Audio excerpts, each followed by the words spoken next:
Some of Hollywood's biggest stars didn't marry for love, they married to protect their careers. In an industry where one whisper could destroy everything, these unions became shields, not fairy tales. So which marriages were real and which were survival strategies? Stay with us. The answers may change how you see old Hollywood forever. Number 1. Rock Hudson and Phyllis Gates. Hollywood's perfect love story that was never about love. Rock Hudson was Hollywood's perfect leading man. Tall, handsome, clean-cut.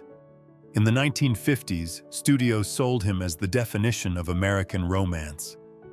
His smile promised safety and desire. But behind that flawless image was constant fear. One rumor, one headline, one wrong assumption could have erased his career overnight. In 1955, at the absolute peak of his fame, Hudson married Phyllis Gates. To the public, it looked comforting and inevitable. A romantic star finally settling down. Inside the studio system, this marriage mattered far more than love. Hudson's image was tightly controlled, and marriage functioned as protection. A public guarantee of normalcy in an era that punished deviation. The reality unraveled quickly. Hudson was often absent and emotionally distant, consumed by work and long separations. During this period, Gates later wrote that Hudson effectively abandoned her for months while she was seriously ill with infectious hepatitis as he worked on a film in Italy. In 1958, she filed for divorce, citing mental cruelty. Hudson did not contest it. The marriage ended quietly, without scandal, just as the system preferred. This is why their story still lingers. Not because of one shocking secret, but because it exposes how Hollywood really worked. Love was optional. Image was survival.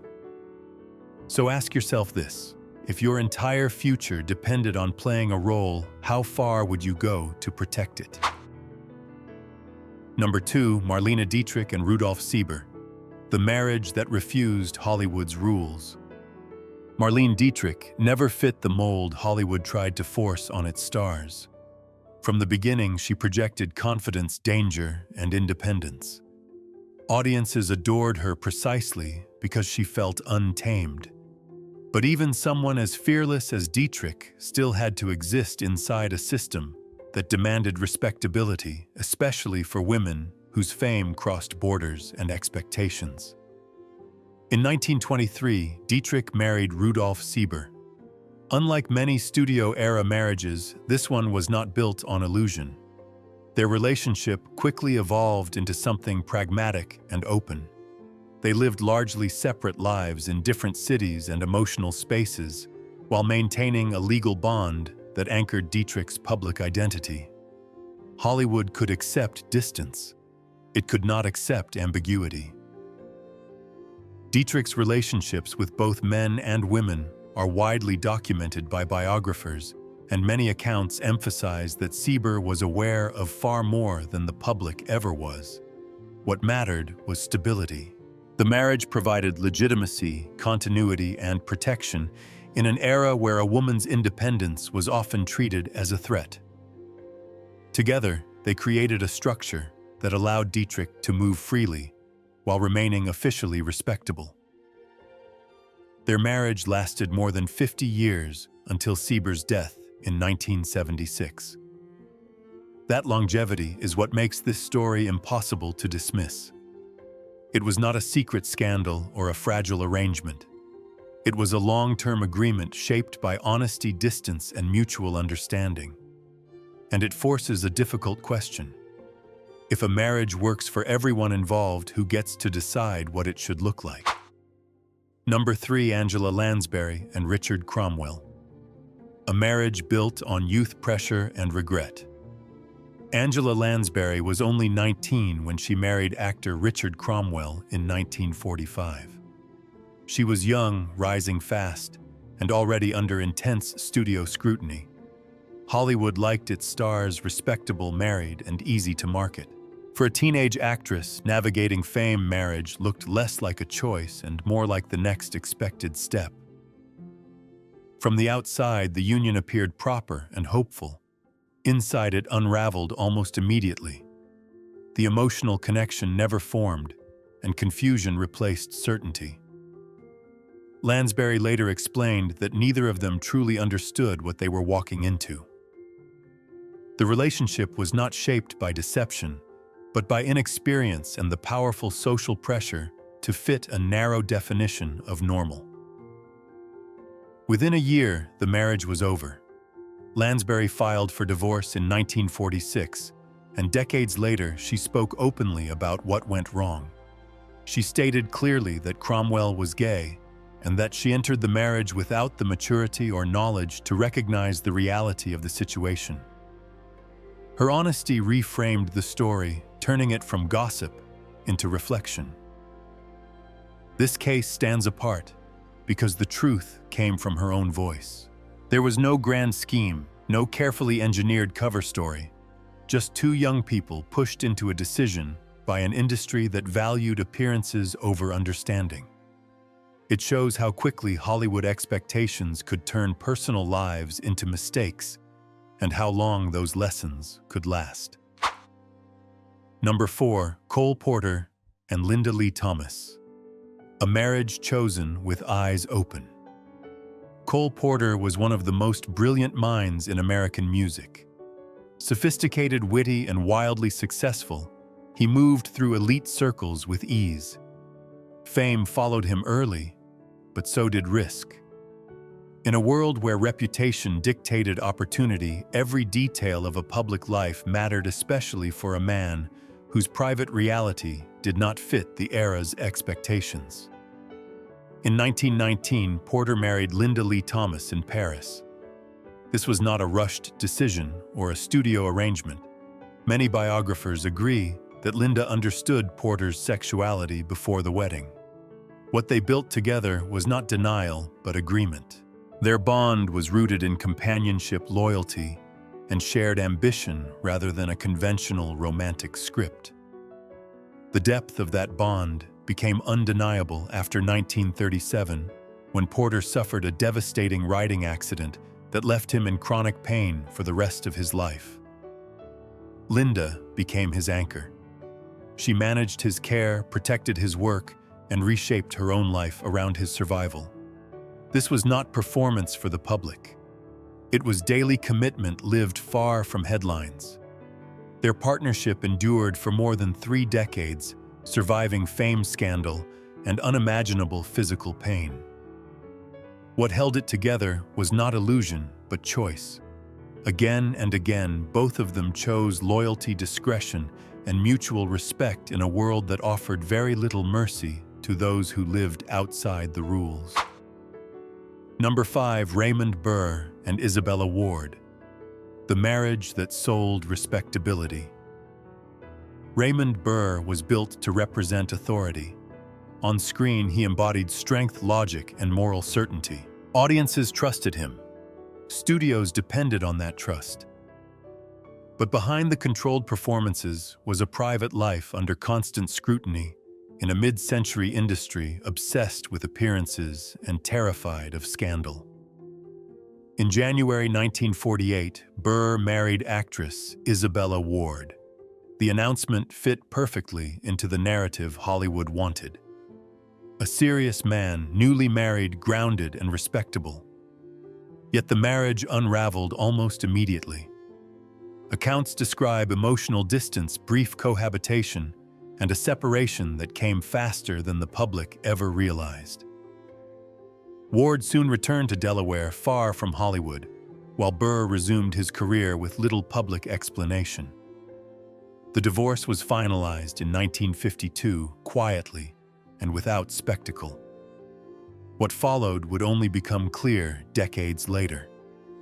After Burr's death, his long-term partnership with Robert Benavides was widely acknowledged, creating a stark contrast with the image once promoted by studios and publicists. This is why the marriage still invites interpretation, not as a dramatic deception, but as a reflection of the era's rules. For someone like Burr, credibility was currency. Marriage offered legitimacy, silence, and safety. and it forces a difficult question. When an industry demands a version of you that is not real, is adaptation a lie or a form of survival? Number 6, Robert Reed and Marilyn Rosenberger. The cost of trying to be normal. To television audiences, Robert Reed projected calm authority and moral balance. He looked like the kind of man America trusted, the kind of father figure viewers invited into their living rooms every week. But off-camera, Reed was living with intense internal conflict in a period that offered no safe space for it. In July 1954, Reed married Marilyn Rosenberger. The decision followed a familiar pattern of the post-war era. Marriage was seen as proof of stability and adulthood, a way to align private life with social expectations. For Reed, it was also an attempt to quiet fears, both his own and those of an industry that demanded conformity. The marriage produced one daughter, but emotional distance soon replaced hope. Reed struggled deeply with his identity, and that struggle spilled into the relationship. By 1959, the marriage ended in divorce. There was no public scandal, no dramatic accusations, only the quiet collapse of a life path that never truly fit. What makes this story resonate is what came later. After Reed's death in 1992, friends and biographers described a man who lived with shame, anxiety, and fear of exposure for most of his life. This was not a calculated scheme or a public relations stunt. It was a human response to an unforgiving system, and it leaves a haunting question behind. When society gives you only one acceptable version of yourself, what happens to the rest? Number 7, Rudolph Valentino and Jean Acker, the marriage that became a legend. Before Hollywood understood fame, Rudolph Valentino became its first global obsession. He was exotic, magnetic, and unlike anything American audiences had seen. His popularity was overwhelming, and so was the anxiety it created. Studios, fans, and moral watchdogs all demanded reassurance that their idol fit the acceptable mold of the time. That reassurance arrived in November 1919, when Valentino married actress Jean Acker. What followed almost immediately slipped into myth. Later reports claimed Valentino was locked out on his wedding night, a story repeated so often it hardened into legend. What is certain is that the marriage collapsed almost at once, with no shared domestic life and no emotional foundation ever forming. The legal process dragged on through the early 1920s, adding confusion rather than clarity. Acker moved in social circles where same-sex relationships existed quietly, long before public language allowed them. Historians note this context carefully, not as proof of motive, but as a window into why the marriage felt so disconnected from traditional expectations. This story endures because it sits at the intersection of fantasy and fear. A superstar pushed into respectability, a marriage performed for stability rather than intimacy, and a public eager to believe a fairy tale even when reality refused to cooperate. Valentino's first marriage was not just a personal failure. It was Hollywood learning in real time how fragile its illusions really were. Number 8, Alla Nazimova and Charles Bryant. When a public marriage became a trap. Long before Hollywood learned how to control scandal, Alla Nazimova was already testing its limits.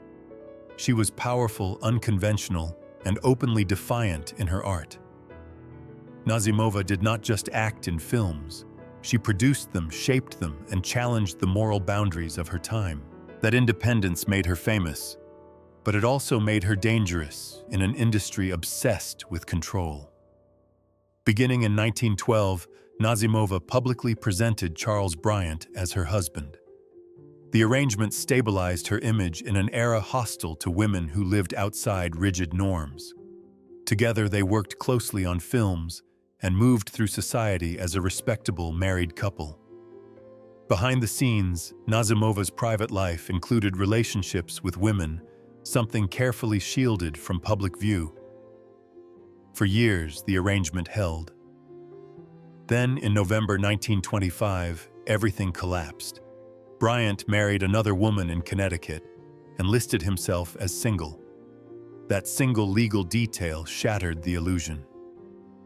The press took notice immediately, and questions Nazimova had spent years outrunning rushed to the surface. The damage was swift and severe. Her reputation suffered at the worst possible moment. Financial strain followed, projects disappeared, and Hollywood turned cold. What makes this story so striking is its fragility, a long-maintained public narrative undone by one document. Nazimova's case reveals the hidden risk of these arrangements. They worked only as long as every participant followed the script. Once someone stepped out of line, the consequences were brutal. It stands as one of the clearest examples of how Hollywood offered protection with one hand, then punishment with the other. Number 9, Johnny Ray and Marilyn Morrison. Fame, fear, and a wedding for the cameras. At the height of early 1950s pop culture, Johnny Ray was everywhere. His emotional performances, raw vulnerability, and screaming fans made him one of the first true teen idols. But that same sensitivity also made him a target in a culture deeply suspicious of men who did not fit rigid expectations of masculinity. In 1952, Ray married Marilyn Morrison, and the event became a media spectacle. The wedding landed on the front page of the New York Daily News. Photographs, headlines, and smiling poses delivered exactly what the public wanted to see. A famous man, a beautiful bride, a reassuring story of normalcy at the peak of his fame. Behind the images, pressure was mounting. Ray's private life had already drawn attention before his rise, including a 1951 arrest in Detroit related to a vice charge. After fame arrived, rumors followed him relentlessly.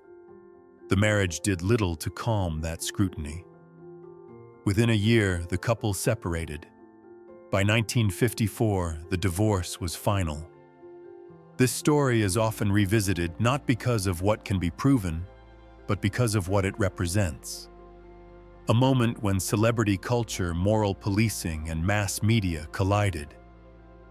Ray's marriage is frequently interpreted as an attempt to stabilize an image under siege, though motives were never publicly stated.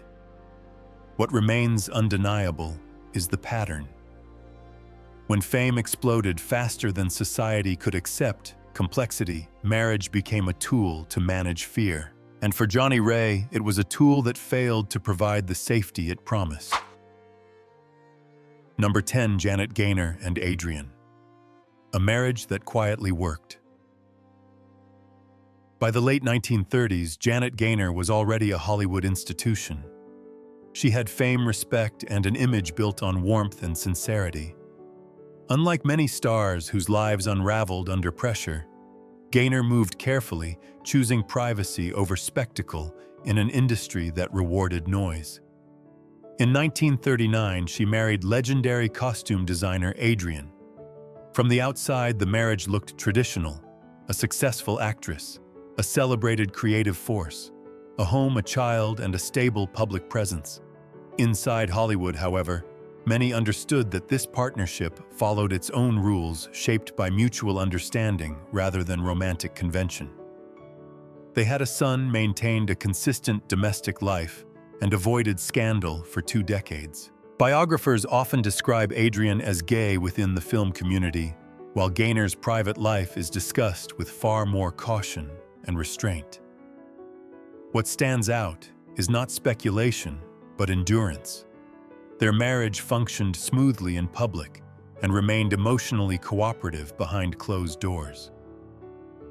Adrian's death in 1959 ended the partnership, but not its significance. This story is often cited because it challenges the assumption that unconventional arrangements must be fragile or unhappy. Gaynor and Adrian built something stable, discreet, and long-lasting in a system designed to expose weakness. Their marriage suggests a quieter truth. Sometimes survival in Hollywood did not require drama. It required agreement, patience, and silence. Number 11, Charles Laughton and Elsa Lanchester, a marriage that never fit one story.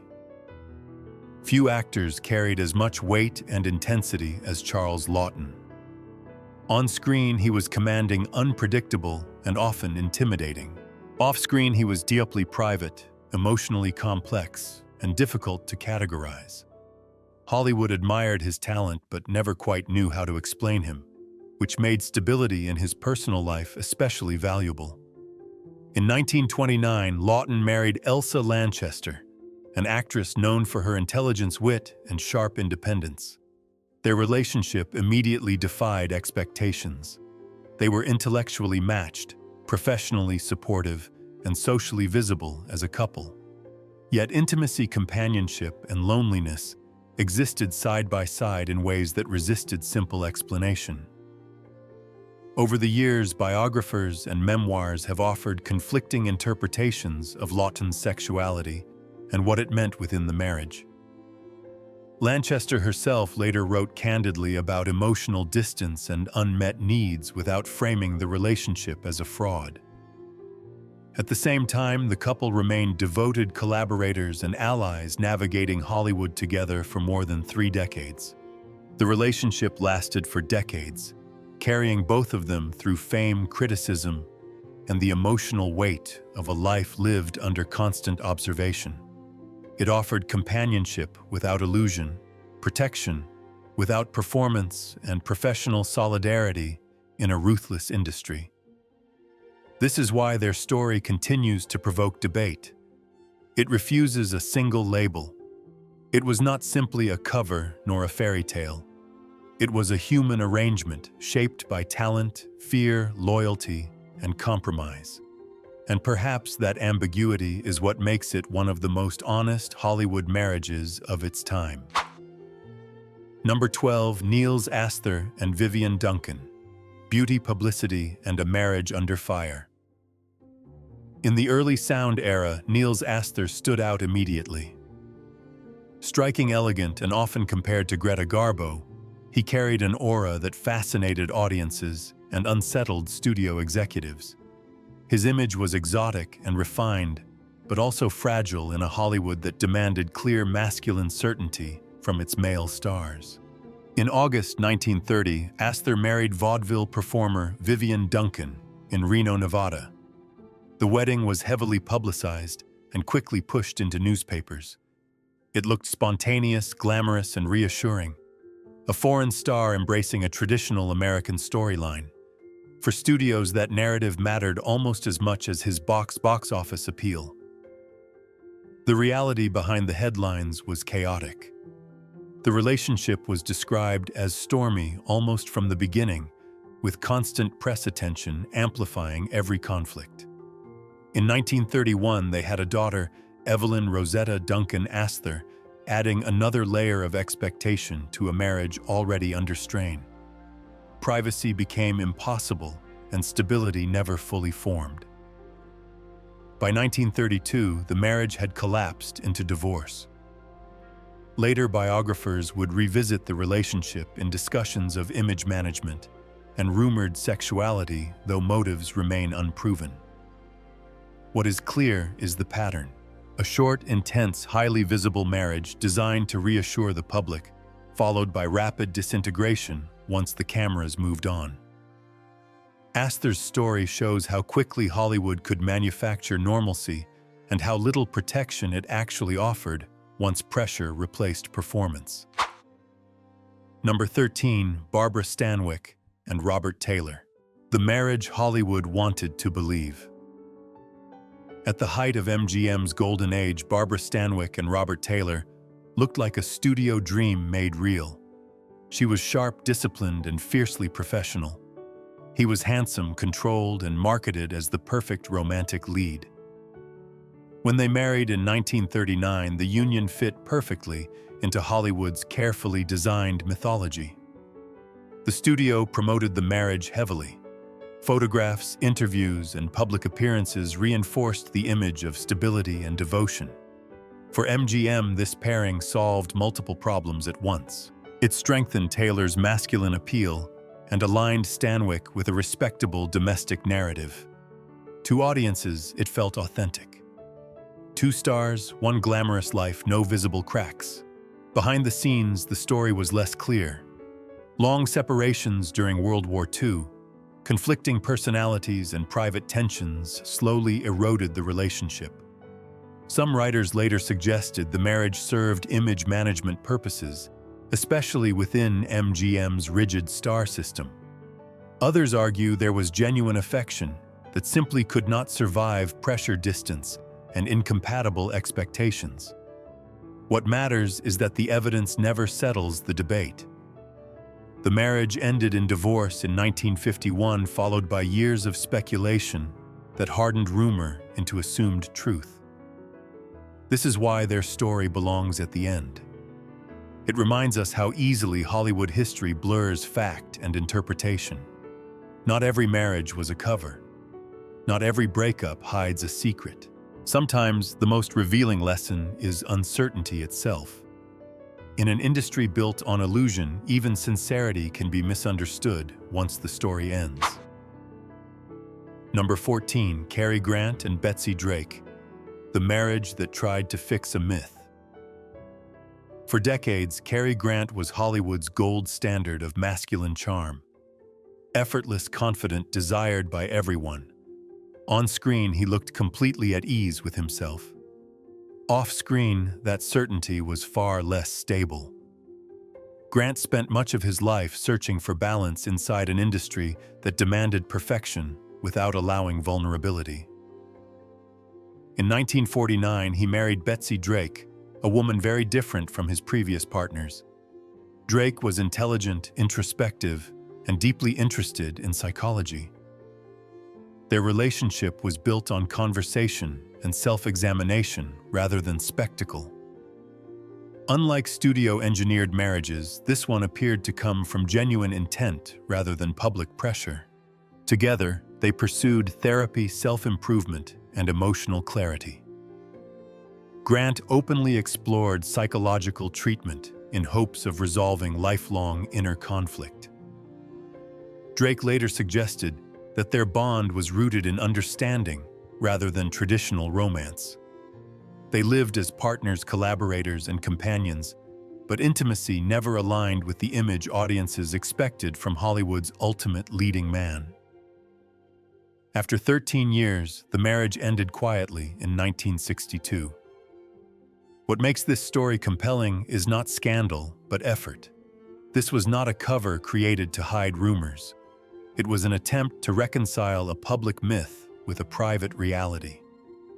Grant's marriage to Drake exposes a subtler truth about old Hollywood. Sometimes the pressure was not just to hide who you were, but to become someone else entirely. And even then, the transformation was never guaranteed to work. Number 15, Montgomery Clift and Eleanor Reed. When even a marriage could not save him. Unlike many stars of his era, Montgomery Clift never looked comfortable playing Hollywood's version of a man. His talent was raw, emotional, and exposed. Audiences sensed it immediately, and so did the industry. That vulnerability made him unforgettable on screen, but deeply unsafe off it, in a system that punished anything it could not control.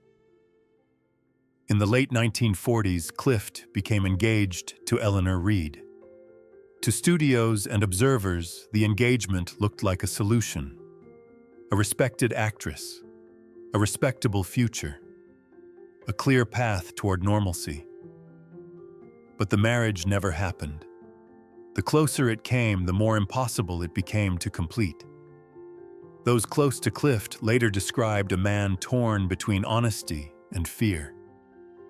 He did not enter a lavender marriage.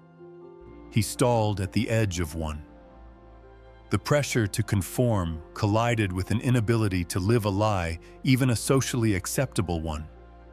Instead of protection, delay set in.